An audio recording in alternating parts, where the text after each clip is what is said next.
Setiap saya cari kaset, musik dan sebagainya itu poin utamanya artworknya dulu gitu. Ya, meskipun banyak ketipu juga gitu ya. Misalnya, wah ini serem nih kapak-kapak, metal gini, tulisannya, wah ini mesti musiknya kenceng gitu, tulisannya Mad Love itu. Terus dibeli. Jadi karena memang pinginnya ada gairah mendesain, membuat karya. Lalu juga ada mediumnya untuk berkesenian yang musik, ya udahlah tercipta ini semua. Jadi enjoy ya, karena gambarnya dapet, musiknya dapet. Oke. Terkenalnya enggak. Setiap kolektif kan pasti punya visi misi ya. Nah itu satu-satunya kolektif yang visi misinya 3. Ican maunya apa? Oka maunya apa? Orang itu yang namanya kayak istilah mau menikah, aduh gue belum bekerja, aduh tabungannya dikit, aduh banyak aduhnya.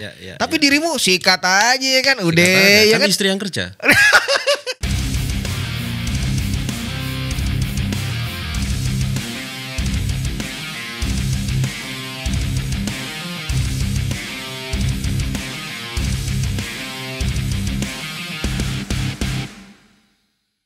Oke, balik lagi di DBB, Domi punya podcast. Nah, ini gua kedatangan teman dan juga kakak tingkat ya, kalau sekarang sebutannya kating gitu ya. Ini adalah salah satu yang bisa jadi rujukan gue dulu di era kuliah waktu di Jogja.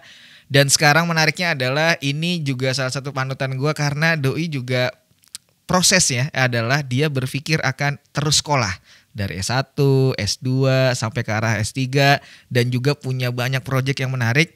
Dan menariknya lagi ini tidak bisa dibilang tidak terpaku di kayak hanya di satu kolektif atau di grup. Jadi dia nih tetap secara individual tapi bisa kemana-mana. Nah itu yang menarik. Kenapa akhirnya gue mau ngundang sosok orang ini. Siapa dia? Inilah dia, Arsita Pinandita atau biasa dipanggil Mas Dito. Ya. Pakai mas gak nih enaknya nih? Nggak usah lah. Oh nggak usah, karena kan kakak kelas gitu ya. Ya inilah adalah sosok yang dulu di era kuliah gue selalu melihat ada pergerakannya apa. Karena banyak, mau apa tahu seperti apa nanti kita ngobrol. Siap. Oke, jadi Arsita Pinandita adalah nama KTP ya? Ya. Oke, jadi kalau... Gak apa-apa, tapi mic-nya enak kan? Kalau enggak bisa dimaju mundurin. Enggak, biasanya kalau nyanyi kan gini. Oh, karena vokalis, bener. Ya.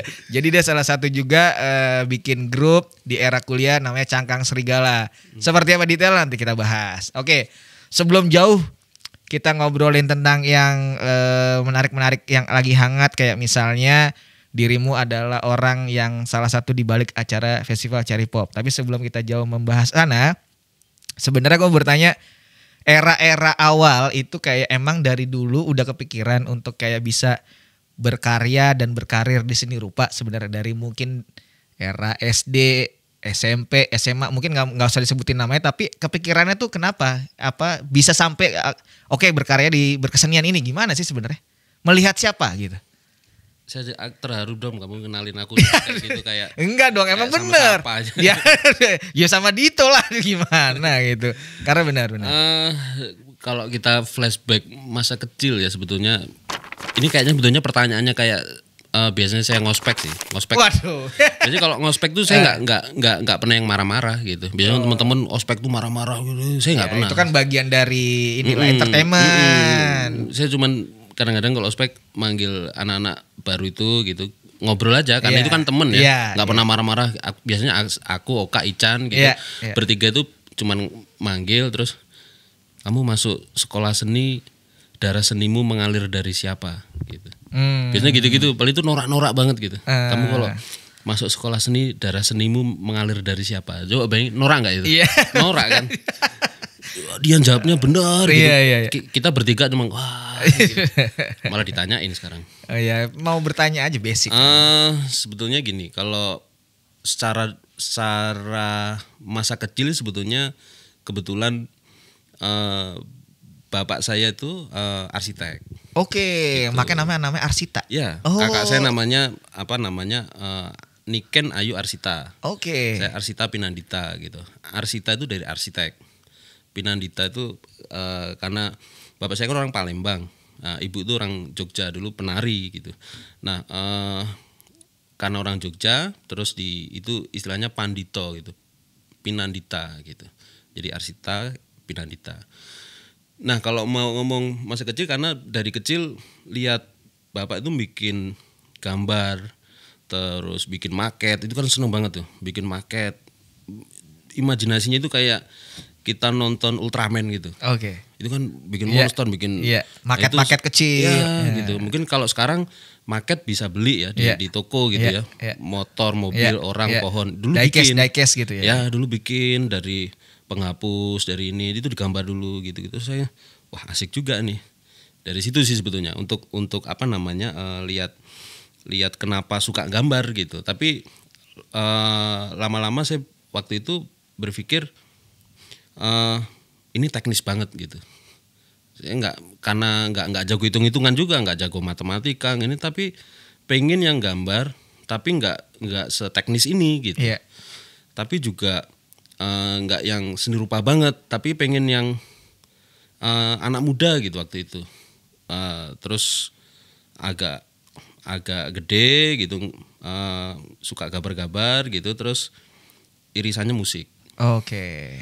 Nah dari musik itu hal yang paling menarik perhatian tuh sebetulnya ketika melihat artworknya.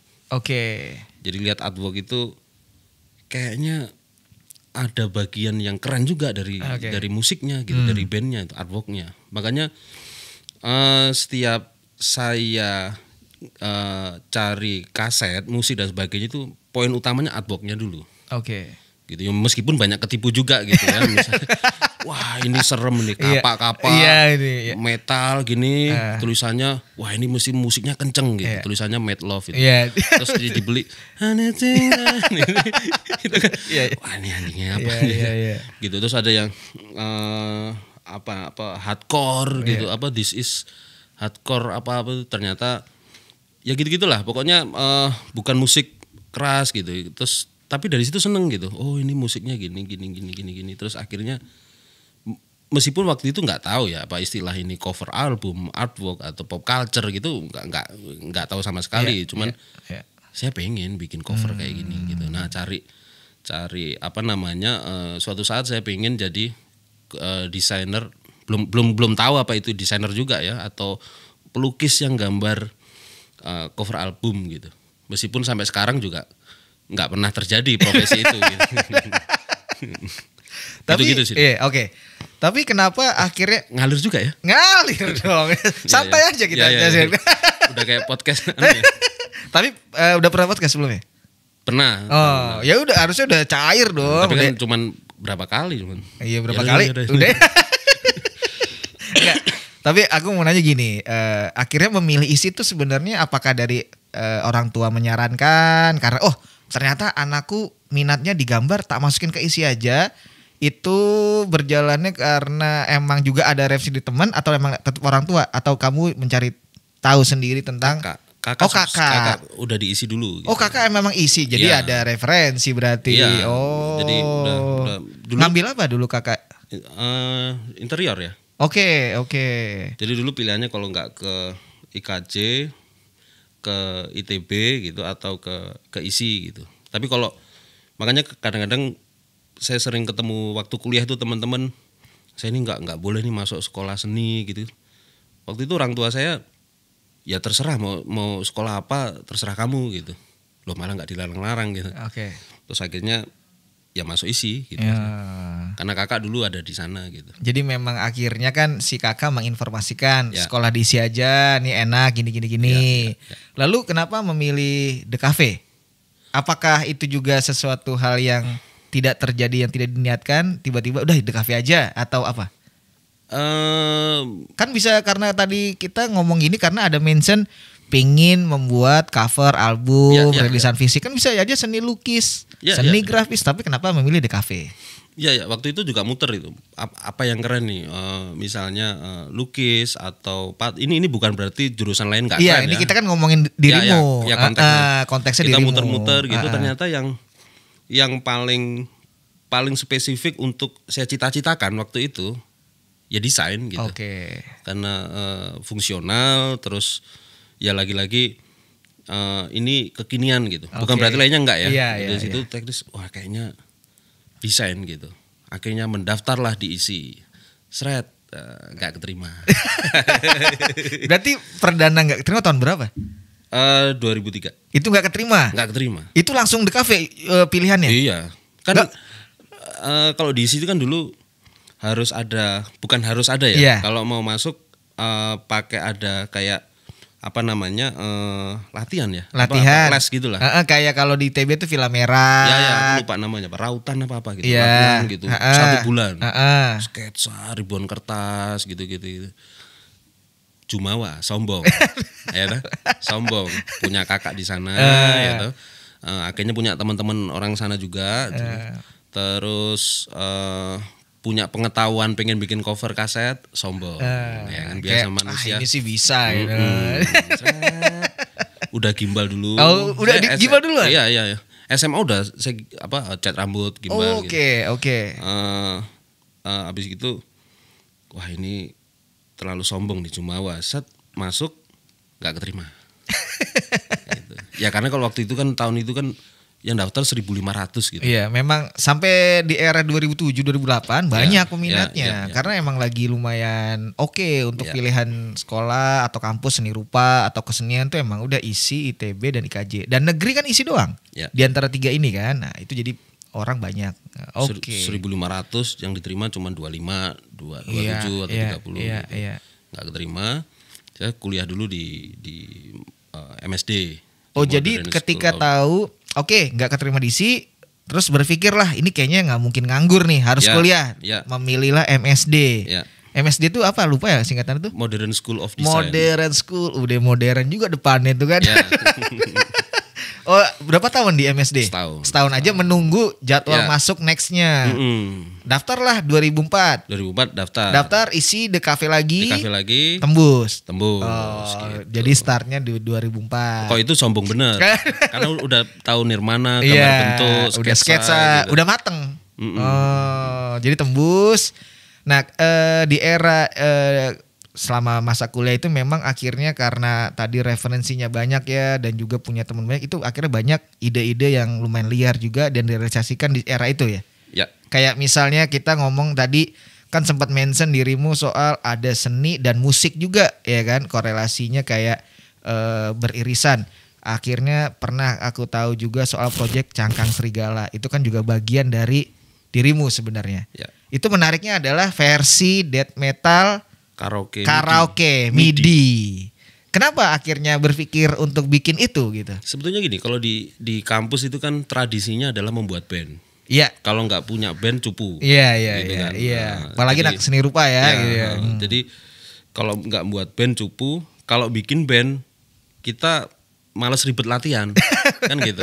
Iya. Jadi di pikirannya gimana caranya di atas panggung main. Tapi posternya ada di mana-mana, stikernya ada di mana-mana gitu, logonya ada di mana-mana gitu. Akhirnya cara paling instan yang bikin band yang musiknya sudah ada atau digital gitu. Tapi kalau dimainkan dengan dimainkan dengan ya digital banget gitu, itu biasa aja gitu. Nggak ada daya ganggunya gitu. Ya kita crosskan aja, jadi main musik MIDI. Waktu itu kan HP masih poliponik, masih era-era gitu ya. Mainnya poliponik, bayangin musik Pantera gitu tapi poliponik, tapi dibawain secara karaoke. Dan yang nyanyi 3 orang. Udah sesederhana itu. Setiap main 3 orang ini bikin poster sendiri-sendiri. Jadi kalau setiap main ada 4 poster. Yang poster pertama official itu acaranya. Yang 3 ini kita bikin sendiri-sendiri. Perkara cuma dibikin 10 dan sebagainya dan sebagainya tempel gitu-gitu aja. Jadi karena memang pinginnya ada gairah mendesain, membuat karya, lalu juga ada mediumnya untuk berkesenian yang musik, ya udahlah tercipta ini semua. Jadi enjoy ya, karena gambarnya dapet, musiknya dapet. Terkenalnya enggak. Tapi terkenal lah, gue tahu. Coba disebutin anak-anak di era Jogja ya di 2005 ke atas. Apalagi kayak dulu pensi banyak ada Kickfest dulu pasti tahu tuh. Cangse ya kan. Wah, itu gokil. Dan kebetulan itu 3-3 di kafe kan. Dirimu, Oka, Ican kan di kafe ya, dan punya latar belakang yang menarik juga semuanya. Karakter gambar yang menarik lah gitu. Berarti tiga-tiganya harus diundang ke sini dong. Nanti boleh. Karena Ican udah sibuk di Bali, Oka di mana dia? Sumowono. Nama daerah Sumowono ya? Iya. Oke. Bukan yang daerah dekat Semarang yang atas itu karaoke itu apa? Bandungan. Itu beda berapa langkah. Tapi dekat kan ya? Dekat. Oh iya. Aku tapi pernah. Dia lebih di agak atas dikit. Oh, lebih dingin. Lebih agraris. Oh iya, rencana nantilah kalau dia main petang. Oke. Nah, dari kegiatanmu ini kan baik banget, nggak Changse, terus ada juga kayak misalnya setelah dari Changse banyak kayak kamu juga ngurus-ngurus pameran juga, sampai akhirnya terbawa sampai ke kalau kita tahu ada acara juga di Jogja Nandur Serawung juga terlibat. Itu kalau aku sebenarnya mau bertanya dikit, kenapa kamu tidak mencoba membuat kolektif? Karena di Jogja ini kan sangat identik, atau bukan sangat ya, tapi lebih banyak teman yang karena ini konsepnya di Jogja senengnya memang guyup rukun bareng, akhirnya bikin grup, bikin kelompok, sampai kalau kita konteksnya di anak lukis kakak kelas itu ada jendela misalnya, atau di era-era Hahan ada SKS kolektif, misalnya di MES ada MES 56 kayak gitu. Itu dirimu kenapa tidak terlibat di seperti itu? Mungkin dari 3 orang yang satu band tadi, cuman saya yang nggak ikut kolektif gitu. Iya, kenapa? Hanya ikut semua gitu. Karena gini, pernah satu waktu itu kita nongkrong gitu ya, nongkrong sama teman-teman terus langsung saya nggak akan nyebut kolektif apapun, misalnya kolektifnya A gitu. Iya. Ada anak A nih gitu. Oke. Ada anak B nih gitu. Ada anak C. Terus saya pikir harus ya disebutkan label identitas kolektifnya gitu. Apakah pelabelan itu juga penting waktu itu saya mikirnya gitu. Makanya saya lebih baik berteman dengan semua kolektif gitu. Ya semua kolektif, nggak semua ya, tapi kebanyakan kolektif yang ada di Jogja pasti saya nongkrong di situ gitu. Ikut project di situ, ikut pameran, nongkrong dan sebagainya. Tapi saya bukan bagian dari situ gitu. Nah akhirnya di satu sisi saya tidak dikenal sebagai bagian dari siapapun. Itu misalnya kalau kita lihat sebagai negatif gitu ya, misalnya ya. Tapi sisi positifnya teman saya banyak. Gitu. Jadi lebih mudah untuk masuk kemana aja gitu. Itu salah satu alasannya. Ya, bukan berarti kolektif nggak penting ya. Iya enggak, kita tidak membuat kayak labeling ini buruk, ini baik, enggak. Ini cerita personmu, bagaimana kamu akhirnya menyatakan yang ya udah nggak usah berkolektif, aku seperti ini aja udah cukup gitu. Kita tidak bilang yang berkolektif itu tidak baik, enggak, kita tidak bilang itu gitu. Karena jadi, dalam perkembangannya setiap pameran atau festival atau acara saya selalu melibatkan kolektif gitu. Karena kolektif juga penting gitu. Iya.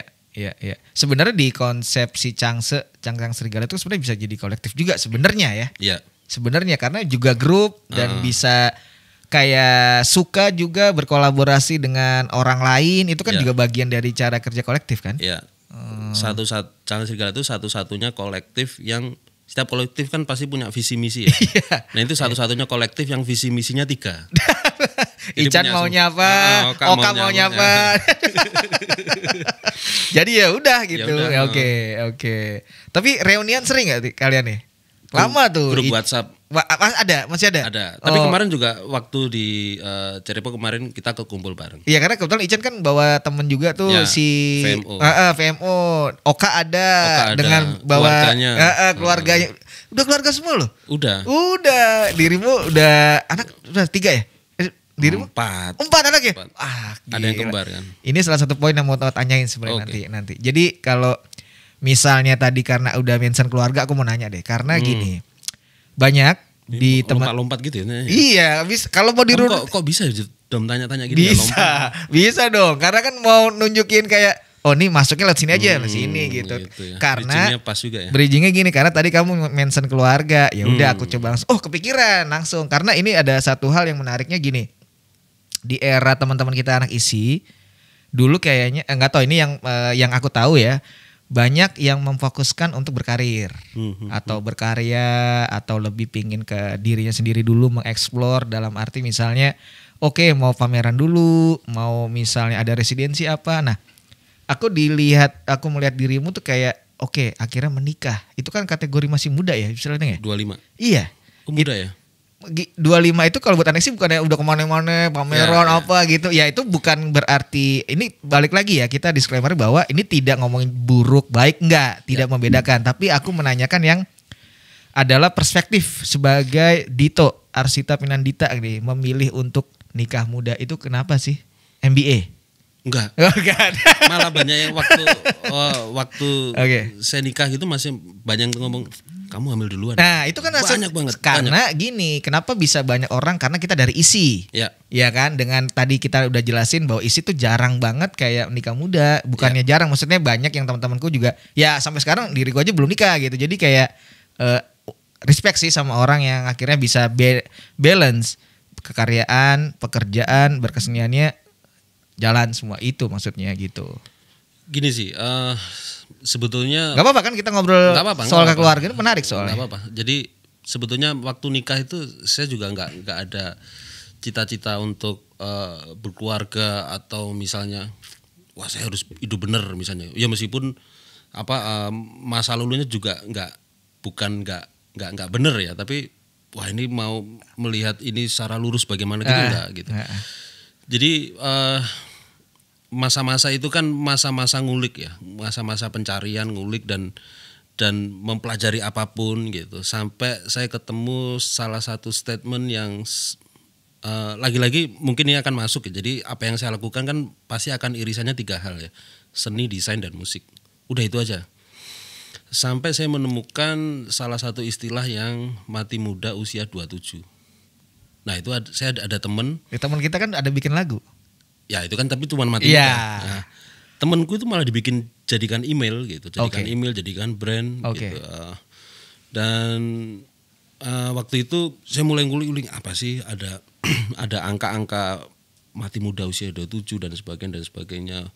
Apakah ini titik puncak dari prestasi musisi atau orang terkenal yang akhirnya jadi legend dan sebagainya. Saya cuma berpikir sebelum sampai umur 27 saya harus nikah. Sederhana itu gitu. Jadi dan kalau ditanya apakah ada pijakan kerja atau punya bayangan nanti mau apa gitu, ya nggak ada. Malah istri saya selama setahun 2 tahun yang hidupin istri saya karena dia yang kerja kan gitu. Oh gitu. Iya, karena dia umurnya lebih tua 2 tahun gitu.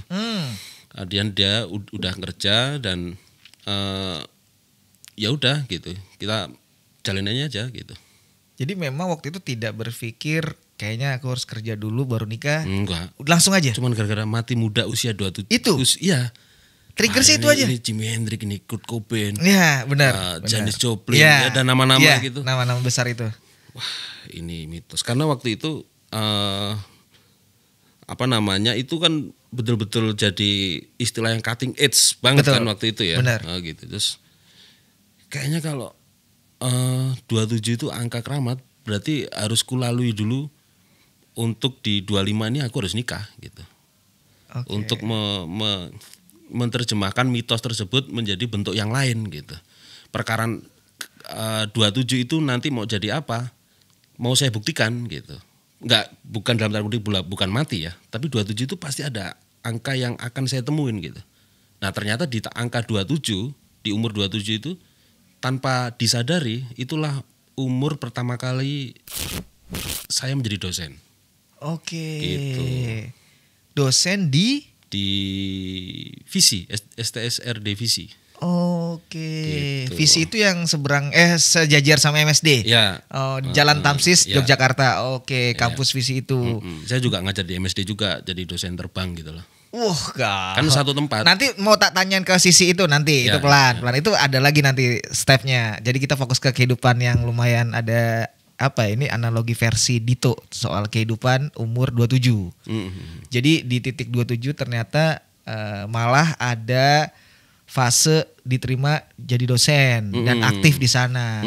Ternyata yang tadi dipikirkan tidak benar gitu ya, bahwa ada sesuatu hal yang mati muda lah atau keramat lah apa. Ini berbeda dengan yang kamu alamin. Itu berarti nikah 25, 27 jadi dosen ofisial itu pertama anak melahirkan 26 ya? 26. Oh jadi setahun nikah langsung ada anak itu? Ya. Oke. Setelah nikah 4 bulan atau 3 bulan gitu. Langsung. Belum bekerja? Belum lah. Wah, ini salah satu yang poin mau tanyain karena banyak banget orang itu yang namanya kayak istilah mau menikah, aduh gue belum bekerja, aduh tabungannya dikit, aduh banyak aduhnya. Tapi dirimu sikat aja kan udah ya kan istri yang kerja. Tapi di situ kan saya juga freelance. Jadi artinya design. Carilah istri yang bekerja. Freelance design itu masih. Ya, maksudnya kerja dalam artian kerja kantoran gitu. Iya, kerja kan juga nggak harus 9 to 5 di kantor, bisa di rumah dengan tadi misalnya ada orderan, commission misalnya. Oke. Jadi di fase itu. Jadi memang kalau waktu dosen itu udah S2 belum sih? Belum lulus. Belum lulus. Tapi lagi sekolah. Nah, abis jadi kan gini. Waktu saya nikah itu kan saya dalam artian nggak kerja itu punya studio desain gitu. Oke. Saya bikin studio desain. Waktu itu saya sendirian. Namanya apa boleh tahu? Manaf Design. Manaf. CV Manaf Multi Kreasi. Oke. Desain gitu. Waktu itu wah kok dapatnya lumayan nih. Waktu itu ya. Sebelum nikah ya. Habis itu menikah. Terus wah ini berarti kalau saya hitungannya kan ya namanya orang orang belajar ya.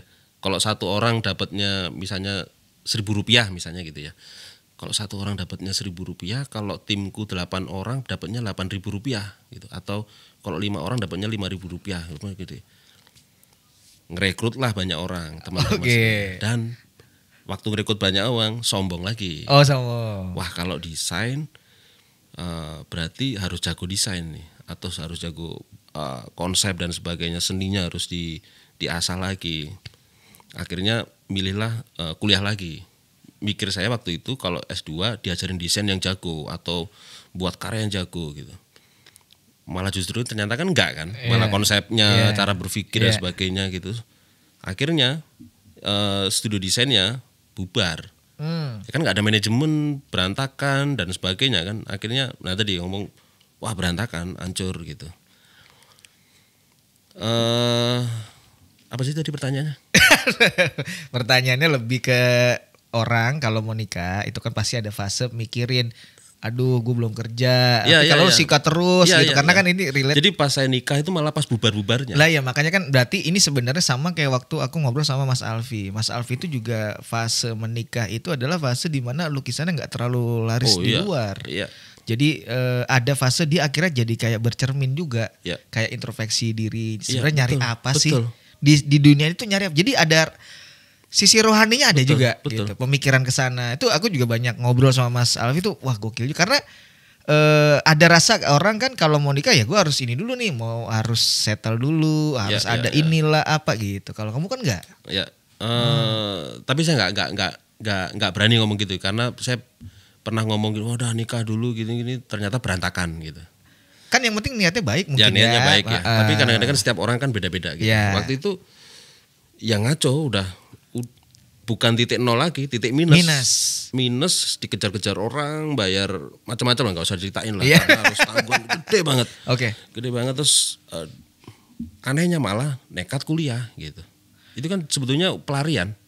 Jadi kamu mendaftar S2 ini bagian dari pelarian? Pelarian. Kenapa jadi pelariannya ke S2? Enggak pelariannya misal bikin project lain atau bikin studio apa lagi yang mungkin berpikirnya kerana ada sales di situ, ada income di situ gitu. Kalau sekolah mungkin jadi mumet lagi atau pusing lagi karena harus mengeluarkan uang misalnya gitu. Iya, malah. Tapi kenapa ya?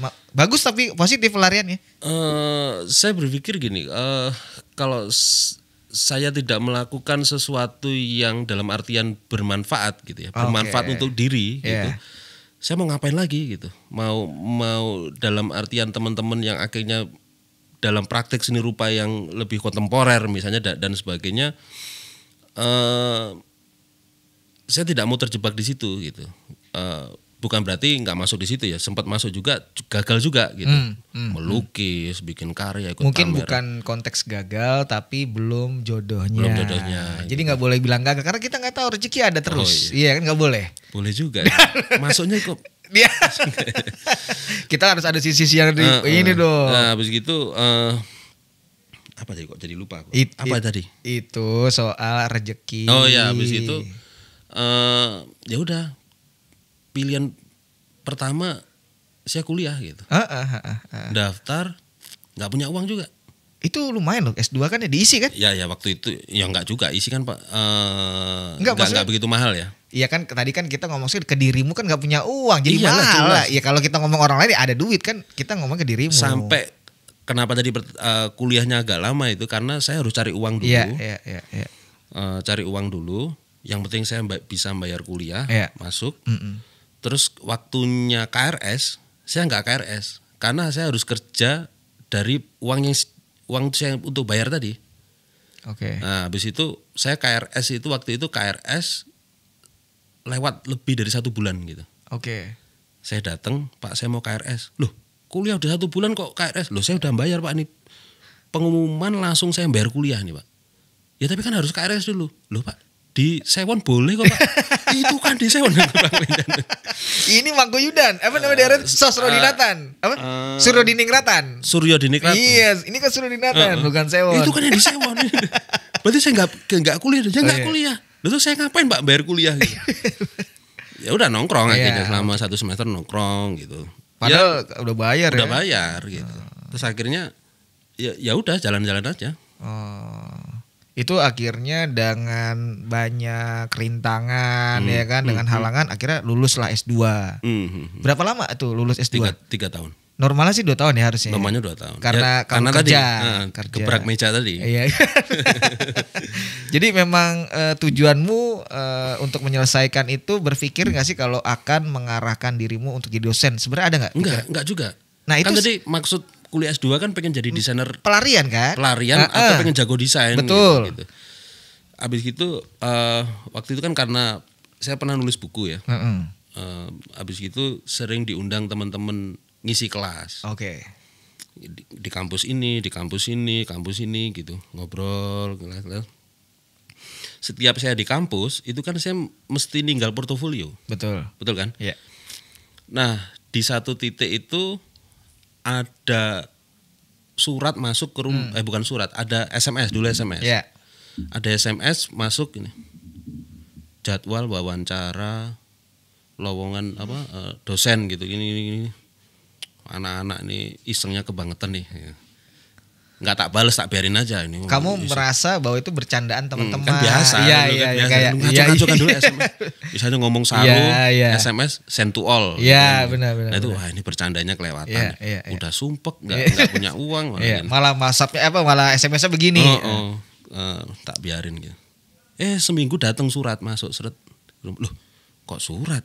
Ada kop resmi gini. Loh, berarti ini bukan bercanda nih. Tak datengin. Seret. Waktu itu ada 5 orang gitu. Kan waktu itu juga kan nggak malah kaosan. Kan aku nggak punya beban kan. Nggak bawa apa-apa, itu ada 5 orang gitu. Karena niatmu mungkin bertanya dulu. Iya, bertanya. Bertanya aja. Sesuai tanggal aja datang. Wawancara. Tapi sepatu pakai kan? Pakai. Untungnya celana panjang. Cuma kaos aja. Yang lain kan kemeja tuh. Pakai map apa bawa Udah lulus kuliah S2 semua. Ada dari ITB gitu. Saya datang, wah, aku enggak bawa apa-apa nih. Ya udah diam aja lah gini. Kenalan, ngobrol. Wawancara. Nah, terus ngobrol. Portofolionya di mana? Karya-karya yang pernah dia. Belum ngeprint, Pak. Ini bener nih? Benar. Belum ngeprint Pak. Terus?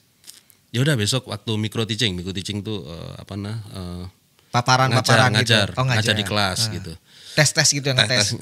Di kelas gimana? Oh siapa? Terus tanya. Abis itu besoknya saya ngeprint. Wah itu perintahnya udah garis-garis. Udah bawa yang murah tuh serok ya.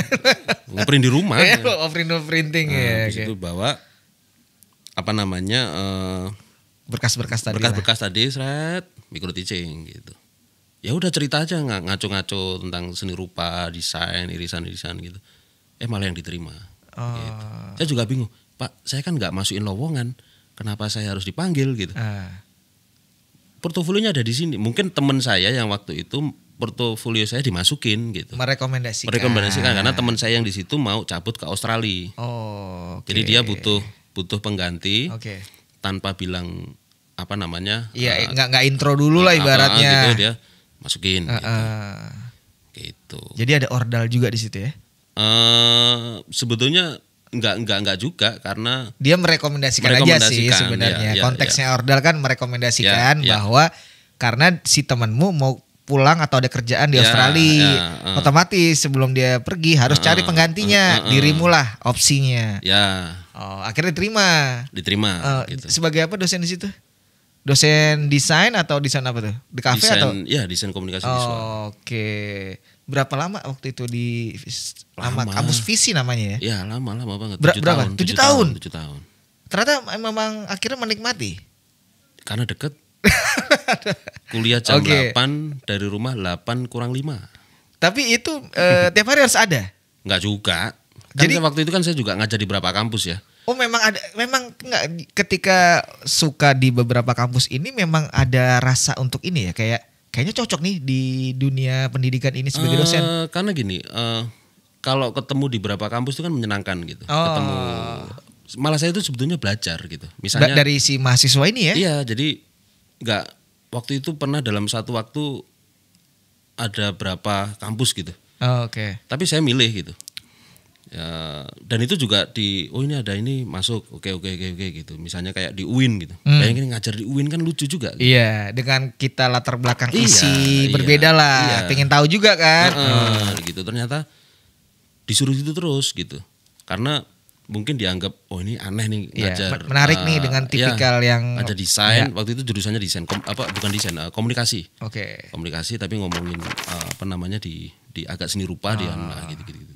Oke, berarti ini adalah dunia si desain ini bisa diarahkan ke dosen dengan tadi perspektif yang berbeda versi Dito itu ya. Oke, sekarang kita mau coba ngomongin lagi project-projectmu yang lain ya. Misalnya sekarang tadi kita udah ngomong sisi kedosenanmu, kita ngomong ke arah kayak project-project yang akhirnya terlibat juga di ranah kurator atau penyelenggara pameran seni rupa yang sekarang kita sebut NS atau dulu namanya Nandur Serawung. Itu awalnya bagaimana keterlibatanmu di sana? Itu cuma lumayan jadi festival yang diperhitungkan sekarang ini, Nandur Serawung. Ya karena Nandur Serawung udah 11 tahun. Iya, itu kan cukup konsisten. Jadi benar-benar yang mantep nih, selalu ada, dan makin kesini makin jadi internasional juga. Akhirnya ada exchange tuh dari luar ke sini gitu-gitu. Itu menarik tuh. Tapi aku mau taunya adalah keterlibatanmu di sana itu bagaimana tuh, cerita sedikit aja. Sebetulnya dari tim kurator ya. Kita kan tim kurator juga teman-teman, ada saya, Mas Rain, Sujudartanto, Bayi Widodo, dan Iren Agrifin atau Mbak Ira itu. Kita punya perspektif yang macam-macam gitu. Menarik tuh, beda-beda gitu. Iya. New media, kriya banget, street art atau kolektif gitu-gitu kan, desain, dan macam-macam. Ketika ketemu itu justru jadi sebuah dialog yang menarik, gitu, lucu-lucuan gitu. Jadi karyanya tidak terlalu spesifik tapi jadi beragam. Nah, mungkin kalau bisa sampai 11 tahun ya karena keragaman yang sangat banyak ini gitu. Karena gitu warna-warni dari si A seperti ini, B ini, C ini dikolaborasikan, outputnya beda-beda juga nih akhirnya. Dan sekarang ini fokusnya udah benar-benar kayak jadi annual event ya. Dan lima-limanya ini nggak pernah berantem gitu. Seru lah berarti. Seru gitu, ya berantem dalam arti kan beda pendapat wajar, tapi tidak jadi kayak udah deh kayak malas sih gue ngerjain ini, kan nggak gitu. Lebih yaudah terus. Menarik. Itu salah satu menurutku yang banyak tak lihat juga untuk bisa diterapkan di event-event yang misalnya pernah mau aku buka kayak gitu-gitu. Referensi lah ibaratnya. Aku mau ngobrol juga gini karena lumayan hangatnya kemarin kamu bikin buku tuh. Jadi kayak aku lihat nih mungkin tadi benar ada irisan seni, desain musik, dan itu relate banget kayak yang setiap kamu kerjakan ada konteksnya si dosen itu kan ada irisannya, ada ngomongin kurator, ada irisannya. Sekarang jadi istilahnya kamu apa? Bikin buku ini kamu sebut apa ini, project ini? Perdana atau sebelumnya ada lagi? Buku ketiga itu. Buku ketiga. Yang pertama apa? Punk subculture. Itu di era Punk tahun fashion subculture identitas. 2009. Nah, ketertarikanmu di penulisan itu bagaimana sebenarnya? Jadi bisa kemana-mana. Jadi ibaratnya Dito nih bisa ngapa-ngapain aja gitu. Enggak juga sebetulnya bikin buku itu kan sebetulnya cara untuk membicarakan apa yang tak pikirin gitu. Oke. Yang tidak harus diceritakan secara berulang gitu. Oke. Ya waktu itu bikin buku itu memang sudah nggak tinggal di Jogja ya. Dalam tanda kutip akhirnya saya kan dosennya di Telkom University Purwokerto gitu. Itu jadi in-house di sana ya? Maksudnya tinggal di sana ya? Iya, tapi kan saya bolak-balik di sana kan juga nggak seminggu full gitu. Dosen terbang juga nih? Enggak, dosen tetap. Oke. Gitu. Naik kereta kan cuma 2 jam gitu. Oke. Terus akhirnya saya nulis itu untuk istilahnya biar bisa ketemu banyak orang lagi gitu. Makanya di buku itu kan saya bikin tur macam-macam. Nah, kenapa gitu? Karena yang terjadi saat ini apa yang saya tulis waktu itu kan tentang judulnya apa sih bukunya? Yang terakhir skena. Kalau yang aku lupa buku yang terakhir. Iya saya. Merchandise musik gaya visual dalam skena. Iya, yang terakhir. Tapi yang tadi kita mau coba runutin, yang pertama punk fashion subculture 2009. Yang buku kedua? Yang kedua itu pertama kali pindah di Telkom itu tahun 2022. Apa nama judul buku itu? Rasa-rasa emosional desain grafis. Oke. Terus yang ketiga 2024 ini merchandise musik gaya visual dalam skena. Nah, kenapa? Karena sekarang kan kaos band misalnya. Kaos band itu kan banyak ada di mana-mana. Tapi kita hanya menggunakan itu sebagai produk saja. Betul. Padahal kaos band itu sekarang disebut sebagai merchandise itu identitas. Jadi yang berlaku banyak hal di situ. Ada bandnya, ada ilustratornya lagi-lagi, ada desainernya, dan ada ekosistem secara industri nilai ekonomi yang sangat besar gitu. Dan bahkan nilai ekonomi ini yang menyelamatkan band di saat penjualan rilisan fisik mereka, misalnya kaset dan sebagainya tidak bisa menopang gitu. Kan tidak adil juga band, kan tidak semua band dibayar mahal di atas panggung. Gitu. Betul. Cara mereka bertahan hidup, memproduksi karyanya dan sebagainya itu dengan merchandise. Dan merchandise tidak banyak dibicarakan dalam dalam konteks praktik dan wacananya. Kalau dibicarakan, oh ini rilis ini dibeli, launching, istilahnya itu banyak. Tapi untuk kenapa sih ini menjadi penting? Garis merahnya apa? Itu jarang dibicarakan. Gitu. Aku sempat lihat di Jogja ada merchandise fest. Ya, MMF. Nah, itu bagian kamu juga terlibat di sana? Awalnya waktu itu programnya dari Lipstud. Farid Stevi. Ya, memang awal saya sama Farid ngobrol gitu karena kita kan punya background yang sama gitu. Graphic design, senang musik, kampus sama, seni rupa juga, sering pameran gitu. Kita ngomong irisannya yang perlu kita rayakan secara bersama. Ya festival merchandise musik gitu. Merchandise musik festival di saat semua orang merayakan Record Store Day. Ya kan semua orang merayakan Record Store Day kan rilisan fisiknya. Kaset dan sebagainya. Tapi yang terjadi merchandise ini penting gitu. Kan macam-macam. Ada yang jadi sepatu, ada yang jadi gelas, ada yang jadi bahkan produknya aneh-aneh gitu, ada yang jadi kopi, ada yang jadi macam-macam. Ini kenapa tidak ikut dirayakan seperti orang merayakan Record Store Day? Padahal yang relate seharusnya ini karena yang terjadi di skena hari ini gitu. Ya ini gitu. Cerdas. Gue suka nih. Itu salah satu inovasi karena memang kalau kita liatin yang terjadi gitu biasa aja lah dong. Enggak, karena aku melihatnya gini loh. Bener apa yang kamu utarain soal Record Store Day itu maksudnya negara luar merayakan. Kita se-Indonesia merayakan, mau dimanapun, mau dari acara kecil sampai besar ada. Tapi yang tadi kamu mention soal merchandise fest itu kayaknya luput ya. Karena mereka berpikir bahwa ini sudah include di dalamnya gitu. Jadi kayak partnya gitu loh. Karena gini, secara spirit semangatnya. Record Store Day itu kan kalau nggak salah awalnya tahun 2007 atau 2008 gitu. Rame-ramenya ketika semua dihentikan oleh platform digital dan sebagainya itu untuk menaikkan ini penting. toko-toko itu harus tetap hidup gitu ya. Nah, tapi kenyataannya saat ini rilisan fisik yang mereka perjuangkan yaitu kaset itu sudah masuk dalam merchandise. Gitu ya. Meskipun apa yang saya omong ini juga subjektif ya. Tapi ini kan perspektif dirimu. Ya, kenapa saya ngomong merchandise misalnya gini. Dalam praktiknya, dalam acara-acara mereka itu membeli kaset atau CD atau vinil itu kadang-kadang beli tetap ada di plastik. Persis. Tidak dibuka seperti era kita gitu.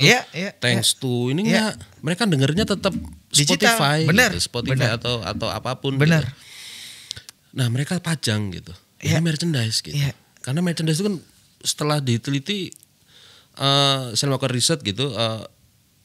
Ada yang menjadi fashion itu kaos, ya gitu topi. Terus ada yang jadi aksesoris itu emblem pin gitu. Ada yang jadi rilisan fisik kaset. Ini masih menjadi perdebatan ya.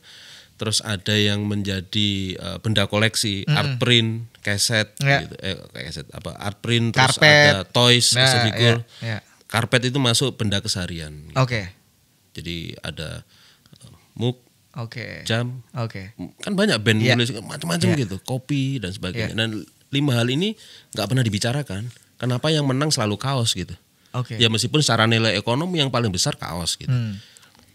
Tapi posisinya mereka harus dibicarakan dan ilustratornya juga harus dibicarakan. Secara ekosistem harus berjalan dan akhirnya itulah yang membuka terhadap bahwa musik itu memang tidak hanya dikonsumsi untuk didengarkan, ada peristiwa kebudayaan di situ. Bukan pop culture ya, maksudnya itu ada nilai-nilai yang mereka bangun sendiri secara skenanya.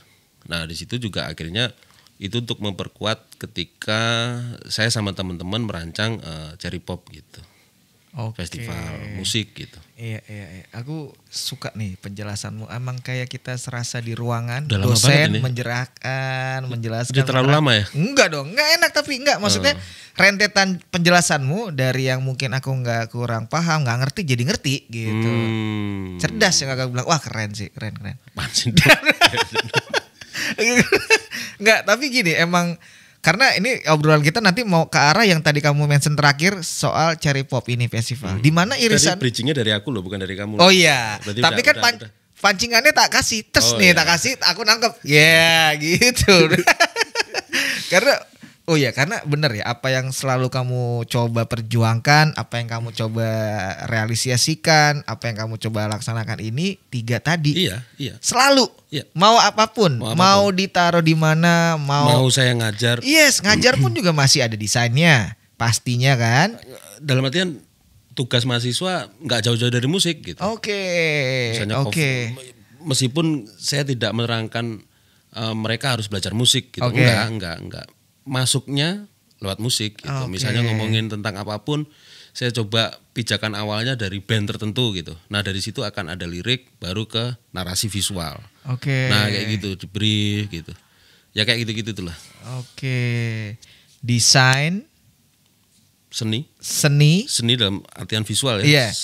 Desain, seni, musik. Gokil. Akhirnya kita mau ke arah Cherry Pop. Cherry Pop ini benar-benar relate banget. Musiknya ada pasti banget. Seni visualnya udah pasti ada banget. Desain udah pasti banget karena desain juga kemarin kalian melibatkan Oka ya. Yang di merchandise itu ya. Yang pertama. Aku sendiri. Oh, kamu sendiri. Ya. Nah, coba ceritain tentang Cherry Pop akhirnya kamu bikin dan juga apa yang kayak merchandise-nya apa aja yang terlibatnya. Coba. Ini karena udah mulai masuk nih. Kalau inisiator bukan saya. Ya. Kita nggak ngomong soal inisiator tapi akhirnya kan kamu terlibat di sana membawa 3 ini karena kita istilah on track-nya soal 3 ini. Ya. Desain, seni dan musik itu bagaimana? Kamu terus bawa. Waktu itu ngobrol sama teman-teman yang basicnya penyelenggara festival musik. Kalau saya kan basicnya pameran seni rupa ya, pameran seni rupa, desain dan sebagainya. Nah, ketika ngobrol dengan teman-teman yang basicnya penyelenggara musik atau EO festival musik dan sebagainya gitu, mereka butuh sesuatu yang tidak butuh sesuatu yang tidak seperti yang mereka lakukan sebelum-sebelumnya, yang berfokus hanya di musik gitu ya. Ketika temu saya ngobrol-ngobrol gitu, seret, ya titik temunya sebetulnya ada di sini nih, kita coba gitu. Waktu itu timingnya juga pas, waktu era selesai pandemi 2022. Betul gak sih? 2021 itu udah mulai agak mereda. Ya. 2022 itu udah mulai agak normal. Udah agak normal, sudah banyak festival macam-macam. Jadi itu kayak semua festival yang ketahan, semua keluar tuh di 2022. 2021 malu-malu. Bukan ya karena itu peraturan, masih nggak boleh kuota orang lah bla bla bla. Nah, 2002 tuh dijorin semua. Nah, waktu itu iseng bikin sama teman-teman. Kita bikin tapi dengan mengawinkan yang berlaku dalam ekosistem yang musik yang besar ini. Tidak hanya ngomongin musik, tapi juga ngomongin ekosistemnya. Ada seninya, visual, terus ada praktiknya merchandise, sablonase harus di tempat, ketemu ilustratornya, terus ada pengarsipan, pendokumentasian musik, dibikin secara film gitu, dan ada bandnya sendiri gitu. Nah, berbagai macam hal ini coba kita, karena salah satu medium yang paling masuk akal untuk bisa mempertemukan semuanya ini festival musik. Kalau kita ngomongin tentang pameran seni rupa misalnya gitu, konteksnya akan visual gitu. Kalau kita ngomongin tentang film, nanti ya orang itu akan film aja gitu. Nah, yang bisa ngikat semuanya ya festival gitu, meskipun porsi panggung musiknya jauh lebih besar ya. Nah, tapi dari situ kan orang akan melihat segala hal yang terjadi di situ. Nah, dari waktu pertama itu saya ngomong, udah idenya gini aja gini, dan teman-teman yang berlaku di memang kerjaannya festival musik ini setuju gitu. Wah, ini berbeda dengan yang sering kita lakukan gitu. Kita coba, karena mereka juga belum pernah mengerjakan yang seperti ini. Saya yang nggak pernah ngerjain festival musik gitu, jadi kan ketemu klub gambling yang ngawur-ngawuran gitu. Berani jalan. Visualnya siapa? Ya udah aku sendiri. Ngapain cari orang? Gitu. Karena masalah budgeting juga, males cari orang juga. Kayak visual semua berarti kamu juga. Ya, ada pamerannya, saya pameran tunggal di situ, terus macam-macam lah. Habis gitu, wah seru juga ya gitu.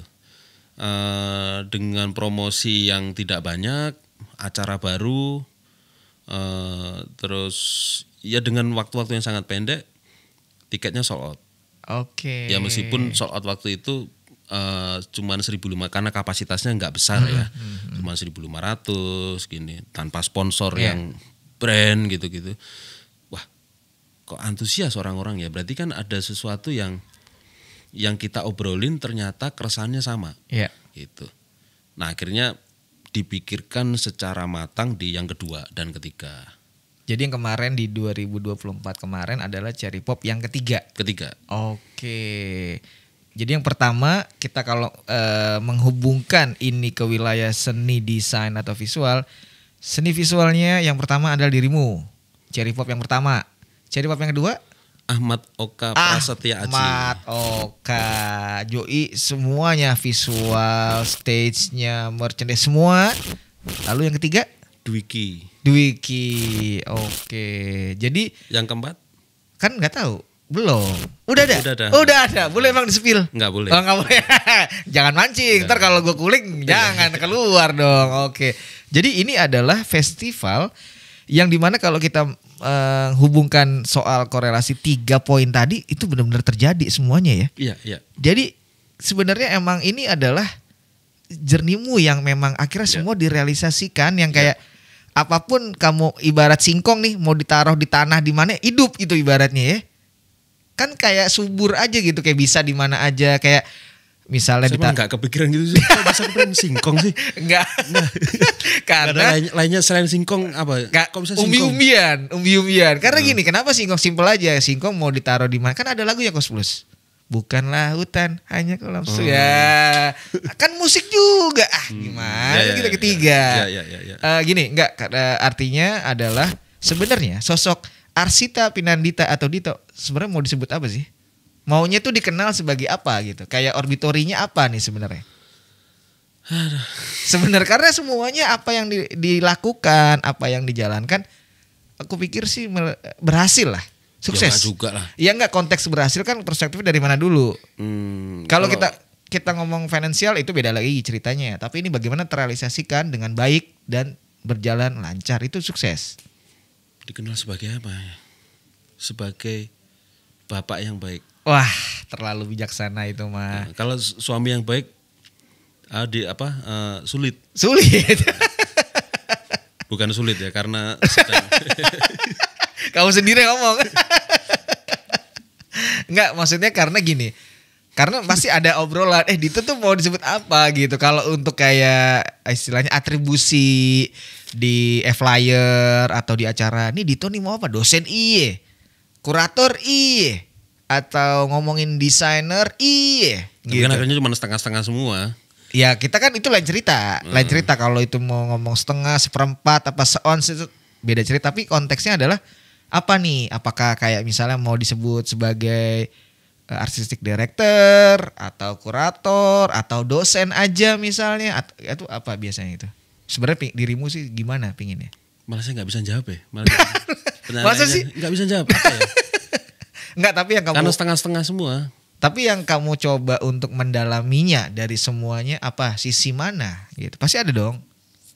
Desain. Oke, itu karena tadi tetap 3 tadi ya. Iya. Oh, desainnya yang jadi emang ini basic awal adalah desain gitu. Gini, desain bukan, pengertian desain itu bukan pengertian visual, layout, yang tampak gitu. Desain itu, design thinking itu kan proses ya, uji coba, empathize, empati, terus prototype sampai ke bentuk jadi. Itu kan bentuk yang sangat panjang gitu. Nah, desain dalam artian seperti itu. Dan kebetulan 3 hal ini kalau dikemas jadi satu, yang paling masuk akal desain. Gitu ya. Mungkin kalau mau tanya, baru ketemu. Kalau mau disebut sebagai ya desainer aja gitu. Oke. Karena bidang pendidikan saya yang saya sekolah, disiplin ilmunya desain gitu ya. Meskipun pada praktiknya seni rupa juga masuk, pola musik juga masuk dan sebagainya. Tapi kalau dikenal ya desainer gitu. Desainer peristiwa. Wah, ini bagus tuh, baru tuh. Jadi kalau mau coba tanya lagi, mau jadi apa? Mau jadi apa nih sosok Arsita Pinandita atau Dito ini? Desainer peristiwa. Waduh, peristiwa apa? Peristiwa kebudayaan. Enggak juga. Oh, enggak juga. Peristiwa aja. Enggak, karena gini loh, tadi yang aku baru tahu juga di Kemang ini, di iCat kan terlibat juga. Ya. Terus ada tulisan lagi, penulis. Gila nih, semua ini disikat nih gitu loh. Ya enggak juga. Ya enggak, maksudnya itu sesuatu hal yang tidak buruk. Itu kan desain juga, itu kan pameran poster gitu. Bener, maksudnya tetap ada korelasi 3 poin. Ya. Maksudnya gini, memang mau apapun, ya you name it lah ya, mau apapun itu namanya, tapi 3 poin itu selalu ada yang kamu bawa gitu. Yang nempel di badanmu selalu ini gitu.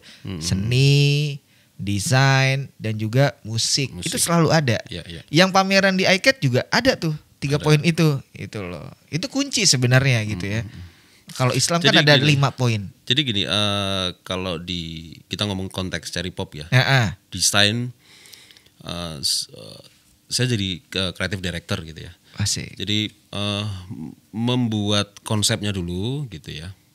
Membuat konsep, terus kita turunkan konsep juga kita obrolin bareng-bareng. Biasanya saya mantik dulu, obrol bareng-bareng. Terus nanti namanya ini deh gitu. Setuju gitu. Nah, baru dari nama ini saya turunkan ke konsepnya mau ngundang band siapa aja. Oke. Meskipun kurator band atau kurasi band milik bersama. Oke. Tapi garis merahnya gitu coba saya bayangkan dulu gitu. Tawarkan teman-teman setuju, nanti berarti rekam skenanya kayak gini, pena skenanya kayak gini, ini kayak gini baru nanti dikelola secara bersama. Nah, analoginya dengan ada merchandise macam-macam tadi ya. Dan analoginya itu ketika membuat di festival musik itu analoginya sebetulnya kalau saya pikir-pikir lagi. Jadi saya di jalan baru ingat gitu. Itu bayangannya kayak waktu masa kecil tadi saya cerita bapak saya arsitek gitu kan. Itu mas sebetulnya kan kayak design thinking, terus dalam penerapannya itu kayak tata ruang. Tata ruang ya mungkin kalau secara teori ya sparsial gitu, yang semua terpencar banyak gitu. Nah ya kayak kita di market itu kan kayak kita lihat dari atas, God eyes, mata Tuhan itu kan kita lihat di atas, kita bisa melihat nanti ini di sini, ini di sini, ini di sini, ini di sini. Nah polanya seperti itu gitu. Jadi ketika melihat dari atas, sebetulnya untuk merancang peristiwa itu seperti itu. Jadi kita membayangkan orang masuk itu alurnya mana dulu. Flow-nya lihat sini. Itu sebetulnya sama gitu polanya, tata ruang gitu. Pun demikian dengan narasi yang mau diceritakan gitu. Sparsial kan banyak banget. Nah itu gimana caranya untuk merangkum gitu. Gitu. Gokil, paparannya memang dosen banget gitu ya. Senang gue denger ya. Beneran. Buah apa gitu. Enggak, tapi ketika kamu tadi aku dengarkan soal ternyata yang menyetuskan nama itu memang dirimu juga. Cherry Pop. Enggak, kalau nama Cherry Pop bareng-bareng sih. Ada. Boleh tahu gak sih kenapa akhirnya namanya Cherry Pop? Itu kayak banyak teman juga bertanya deh. Wah itu, sekarang saya tanya deh. Cherry Pop sebetulnya idenya kayak Pink Pop gitu. Ada kan festival Pink Pop. Ya. Dan kita coba cari nama yang enggak banget gitu. Tapi juga enggak banget tuh dalam artian gini, enggak kita banget gitu. Tapi juga enggak mereka banget gitu. Kalau kita kan baju hitam-hitam itu kan sangar gitu ya. Kalau Cherry kan enggak nyambung gitu. Tapi kalau bagi audiens yang kita sasar gitu, ini apa sih norak banget gitu. Cherry, popnya itu lebih ke populer ya. Gitu. Nah sekarang saya mau tanya, pisang bahasa Indonesianya apa? Gedang. Pisang bahasa Indonesia. Pisang. Oh iya pisang itu bahasa Indonesia ya? Banana bahasa Indonesia. Pisang. Banana bahasa Indonesianya apa? Pisang. Pisang bahasa Inggrisnya apa? Banana. Cherry bahasa Indonesianya apa? Cherry. Bahasa Inggrisnya apa? Cherry. Cerdas. Cerdas, oke. Sesimpel itu ya? Simpel itu aja. Oke, tak pikir ada maksud tertentu dari Pink namaan. Pop, Iya, maksudnya itu referensinya kan referensi. Terus ya. yang kedua cari yang nggak banget gitu. Yang muda, catchy. Emang ada konteks ketika Cherry itu nggak banget? Kayaknya enggak sih. Cherry itu menurutku karena rockabilly ada identik dengan Cherry soalnya. Ya. Jadi maksudnya masih ada korelasi di musik sebenarnya Cherry itu gitu. Karena konteksnya kalau kita lihat rockabilly dimanapun atributnya ada Cherry di mobilnya, di kemejanya gitu. Jadi masih adalah buah yang ada di musik gitu. Manis kecil gitu, imut. Akhirnya tahun 2000 awalnya nggak itu sih, banyak gitu saya ya udah deh. Cherry Pop gitu. Baru yang kedua kita spesifikan. Sebetulnya kayak Nandur Serawung. Nandur Serawung itu kan waktu pertama itu kan namanya Rupa-Rupa Seni Rupa. Baru Nandur Serawung tuh tagline-nya. Nah ternyata secara branding lebih terkenal Nandur Serawung. Akhirnya yang kedua 2015 baru pakai istilah Nandur Serawungnya sampai sekarang. Nah di Cherry Pop yang satu itu ya udah gas aja, gas. Cherry Pop tanpa pakai tema karena tadi iseng tadi, cuman cita-citanya coba mempertemukan tiga hal ini. Yang masuk ternyata apresiasinya alhamdulillah gitu. Akhirnya yang kedua mulai kita pertajam nih. Kita nggak boleh gitu-gitu aja gitu. Jadi harus ada menciptakan kebutuhan lah. Nah akhirnya saya berpikir kayaknya musisi atau orang yang berada dalam industri musik hari ini ekosistemnya baik senimannya, musisinya, pelaku merchandise, distributor, manajer brand sampai vendor dan sebagainya itu orang yang betul-betul mempertahankan daya juangnya kuat gitu, kemandiriannya kuat, dan itu etos-etos kerja DIY dan macam-macam itu mau nggak mau tetap dilakukan gitu. Sekarang kan batasan antara my label, indie label kan sudah nggak ada batasan gitu. Nah untuk merayakan itu ya ini perlu istilah yang untuk diucapkan tapi Indonesia banget gitu. Jadilah Swasembada musik. Gitu. Jadi yang karena kedua, itu Sleman banget ya. Ya. Swasembada ya. musik. Oke. Gitu. Kan kalau dulu kan males banget kan zaman dulu. Wah, kita harus swasembada beras, kita harus mandiri dari pangan kita. Kita harus mandiri dengan ekosistem musik gitu. Swasembada musik. Baru yang ketiga saya bikin konsepnya yaitu waktu swasembada musik akhirnya waktu contoh wah setuju oke kita gas kan gitu aja. Yang ketiga baru selamat bermusik gitu. Selamat pakai ya selamatan. Aku ngelihatnya soalnya pakai besek tuh di invitation itu menarik banget tuh ya, karena kadang-kadang kan kalau dalam tradisi Jawa kan selamatan itu kan kita menyelamati keberkahan gitu. Nah akhirnya kita memberikan selamat atau merayakan keberkahan untuk band-band yang sudah melewati lebih dari 1 dekade gitu. Yang ada dari 3 dekade kita undang, ada yang dari 2 dekade kita undang dan sebagainya. Ya kita selamatan bareng lah gitu. Gila, lokal jenius. Yang keempat apa? Boleh tahu? Rahasia. Ya. Tapi itu ada semacam udah tahu di bulan apa? Kan ini annual nih. Nah, ditargetkan di bulan apa sih di next year-nya? Juni, 7-8 Juni. Sudah di tag nih ya tanggalnya dan lokasinya. Lokasi udah dikasih tahu belum? Karena kan tak lihat dari 1, 2, 3 beda-beda tempat nih. Beda-beda tempat. Aku suka yang terakhir tuh, bagus tuh tempatnya tuh. Ya. Wah itu ada heritage-nya, ada unsur kelokalannya gitu kan. Besar juga lokasinya. Dan itu akan di situ lagi tuh pindah? Enggak, itu jadi gedung DPR nanti. Oh iya? DPRD ya? DPRD lah, DPR kan situ Senayan. Oh ya DPRD. Yeah. Oh gitu, pantesan gede tanah itu. Akan pindah berarti? Belum tahu disebut? Enggak boleh. Tapi berarti kalau kita ngomong konteks desain, Cherry Pop itu adalah IP dari si kalian ini bikin ya? Ya akhirnya kita bikin PT ya. Untuk yang IP ini ya? Ya PT Swasembada Kreasi. Waktu itu kan juga bikin, kita harus bikin PT nih. Oke. Swasembada Kreasi. Waktu itu cuma PT Swasembada. Harus nggak boleh tunggal mas. Oh ya, Swasembada Kreasi. Loh harus 3 huruf mas. Iya 3 kata. 3 kata. 3 kata. Apa ya? Tapi kita harus tetap hidup nih. Ya udah apa? PT Swasembada Kreasi Hidup. Boleh gak? Boleh. Ya oh iya, semudah itu ya? Semudah itu. Kan gitu-gitu aja. Iya. Bahkan ide-ide yang biasanya saya tawarkan ke teman-teman itu sebetulnya nggak berat-berat banget kok. Iya. Bagimu nggak berat, bagi teman-teman. Ya kayak swasembada musik itu kan biasa aja. Kayaknya gitu. Semua orang jarang berpikir hanya kamu sih kayaknya itu. Ya enggak. Karena efek S3 tuh. Enggak juga. Jadi di Cherry Pop itu sudah kita teman-teman biasanya saya tawarkan dulu gitu. Saya udah punya bayangan Cherry Pop 1 sampai 5 gitu. Oke. Nah, karena kalau kita udah berpikir 1 sampai 5 gitu ya, itu nanti mau ke 6 10-nya ini kira-kira mau ngapain itu lebih mudah gitu. Oke. Nah, ketika kita udah 1 sampai 5 gitu, kita sudah akan berpikir ini nanti goalnya kayak apa gitu.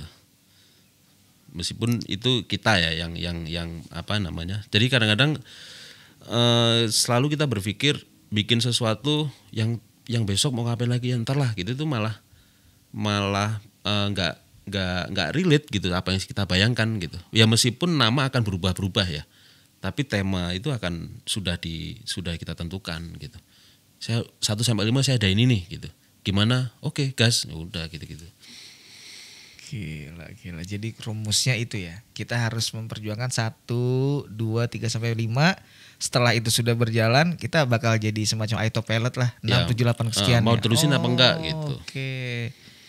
Karena kalau menurutku si Cherry Pop ini adalah salah satu festival di Jogja yang ditunggu-tunggu.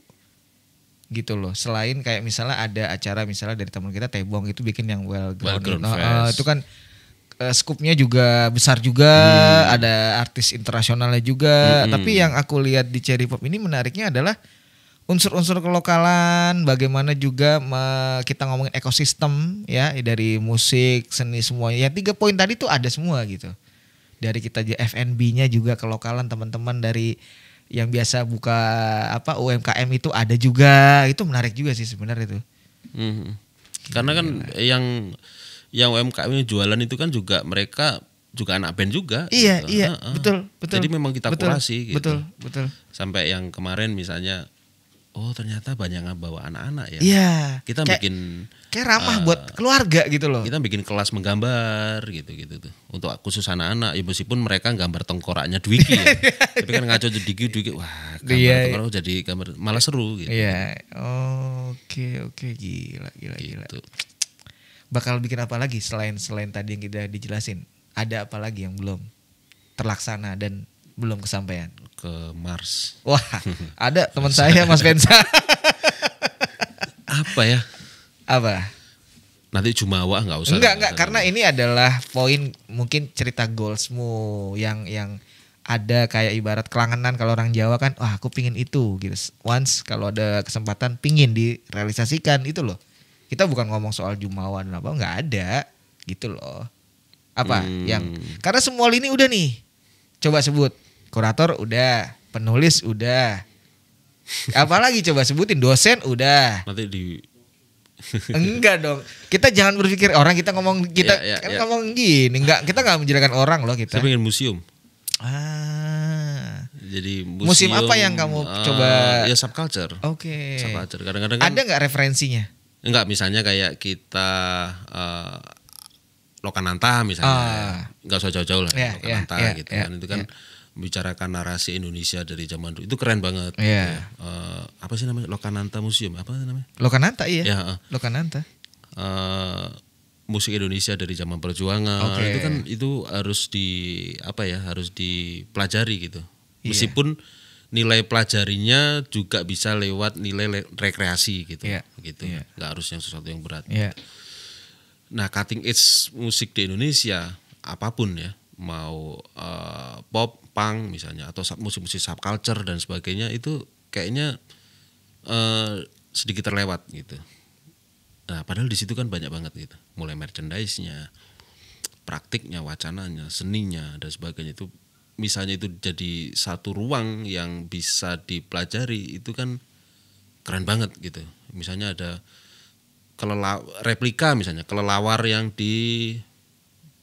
makan Ucok Aka misalnya jatuh panggung gitu. Replika misalnya peristiwa kan meskipun itu saya meskipun saya juga belum, itu kan angan-angan tadi kan. Kalau saya berpikirnya itu sih dari atau gitarnya Romai Rama ya nggak harus ya gitu, atau bajunya Farid Stevi misalnya.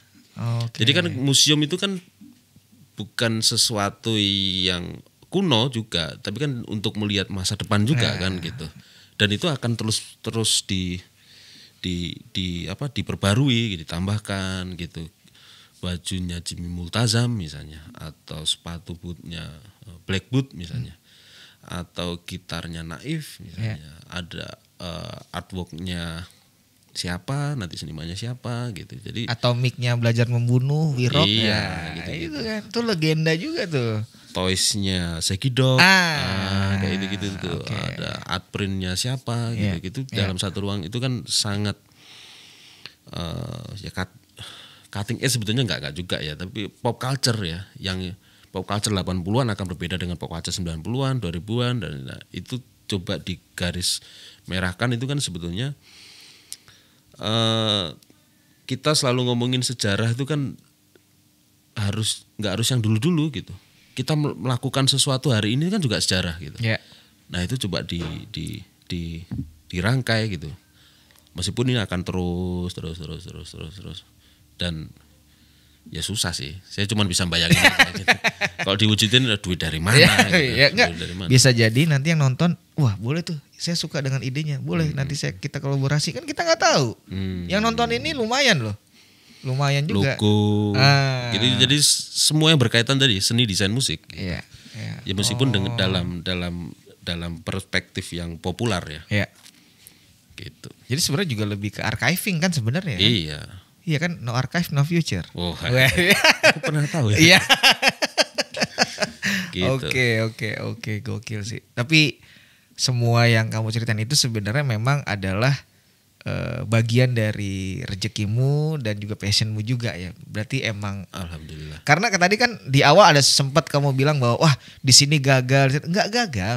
Cuman bukan di situ tempatnya gitu loh ibaratnya. Kalau kita mau nandur padi gitu ngadep ke utara, selatan gitu kan ada tuh di Jawa begitu-gitu. Nah, ini mungkin juga bagian bagaimana kamu bisa menempatkan oh ternyata di lini ini nih yang cocok gitu. S3 nih lanjut.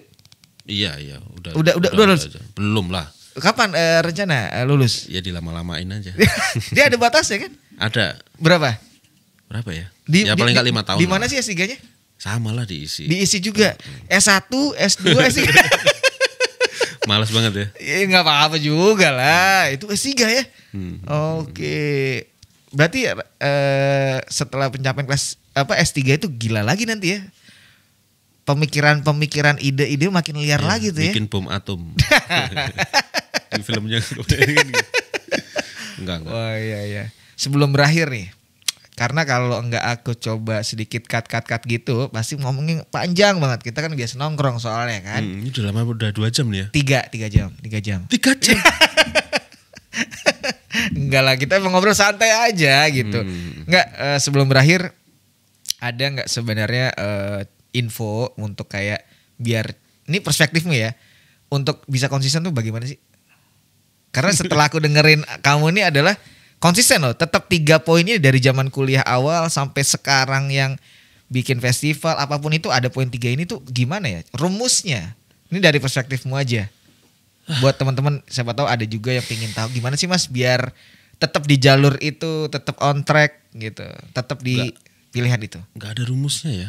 Enggak bagaimana kamu bisa mencoba untuk tetap harus berjalannya dengan kayak saya kan sebetulnya kalau boleh dibilang Pak spontan ya. Mikir sesuatu itu jarang pikir yang berat-berat banget gitu. Misalnya gini bisa nggak bisa ya udah gitu. Bisa gas, kebetulan selalu ketemu sama teman-teman yang perspektifnya semangatnya sama gitu. Oh, rezeki gitu. Tuh. Nah, karena rezeki kan gak harus uang. Dan akhirnya punya tadi komunitas banyak tadi. Oke. Dan mungkin karena teman-teman itu melihatnya saya tidak terlalu label banget gitu ya. Itu lebih cair, enak, lebih cair. Masuk kemana aja. Dan yang paling penting sih sebetulnya pertama nggak pernah saya bayangkan bikin apapun itu. Tapi kuncinya ya kalau seneng akan ketemu sendiri gitu. Ya kalau seneng akan ketemu sendiri dan semakin cari yang aneh gitu atau saya belum pernah nyoba nih gitu. Itu semakin terpicu untuk menentukan pola yang nanti akan ketemu sendiri. Gitu. Jadi kayaknya pola rumusnya akan ketemu sendiri gitu.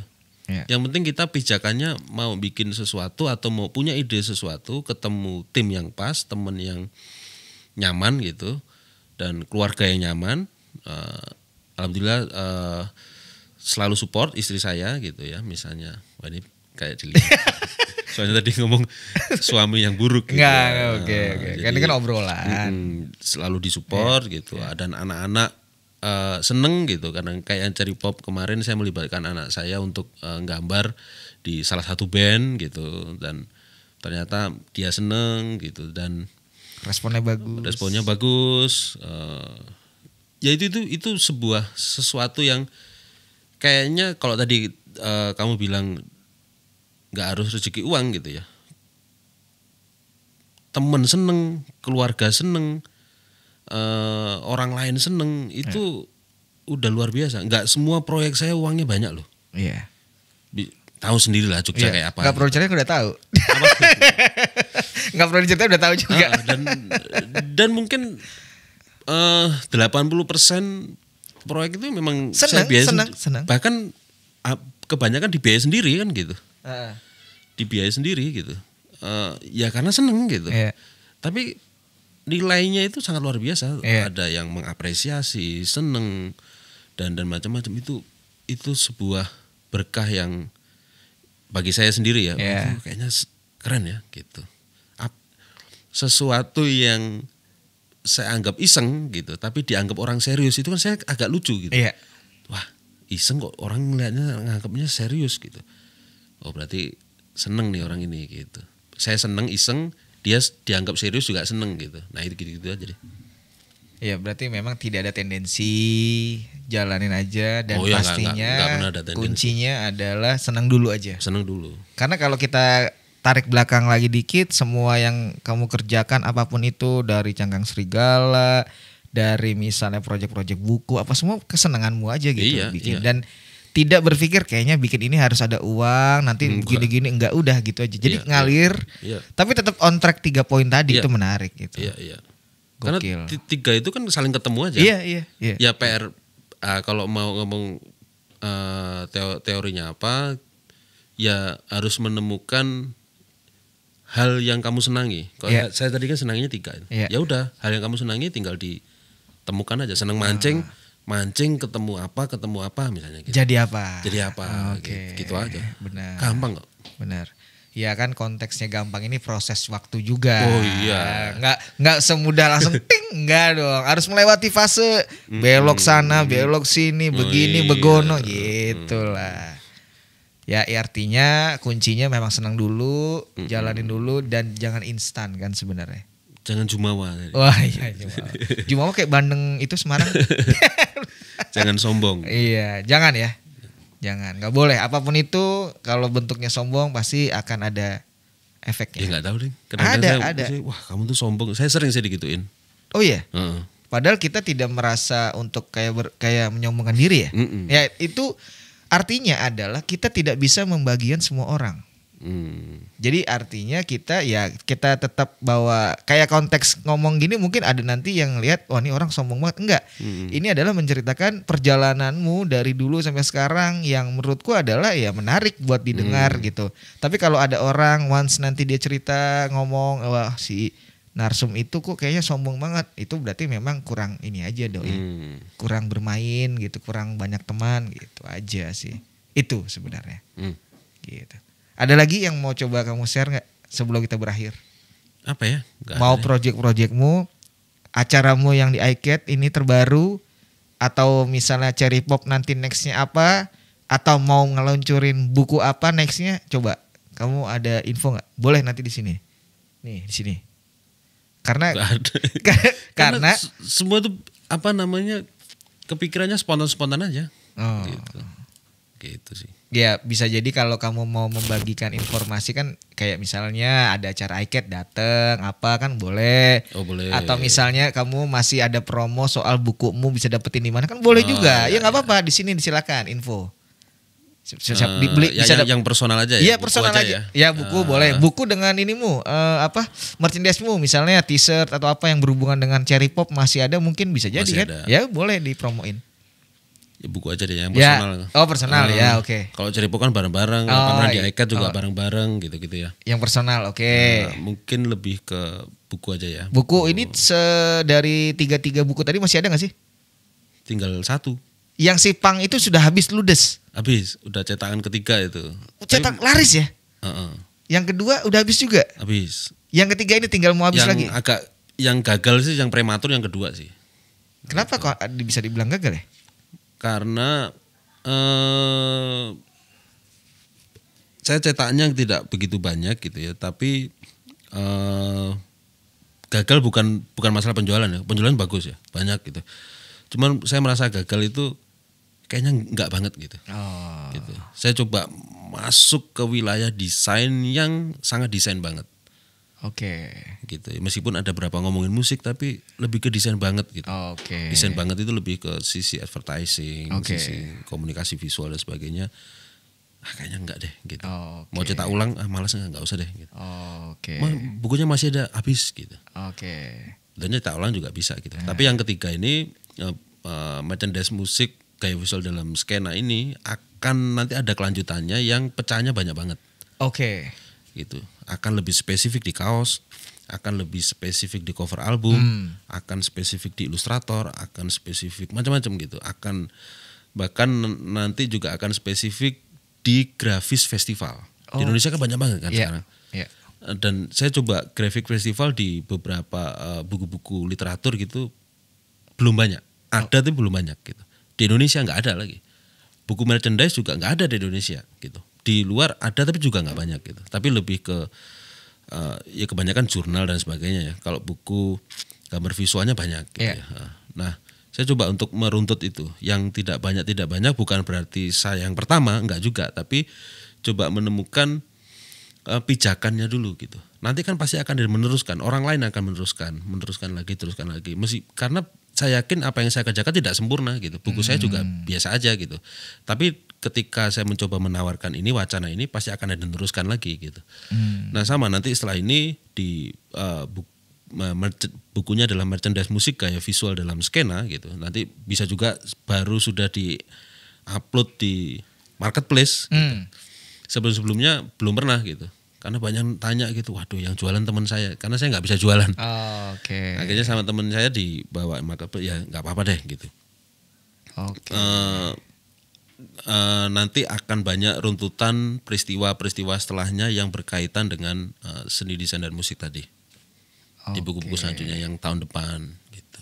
Memang ada plan sana nantinya ya? Ya, saya akan selalu menulis itu sebagai bagian untuk pijakan teman-teman untuk bukan melanjutkan ya, memantik yang lainnya gitu. Dalam bentuk apapun. Oke. Gitu. Mantap.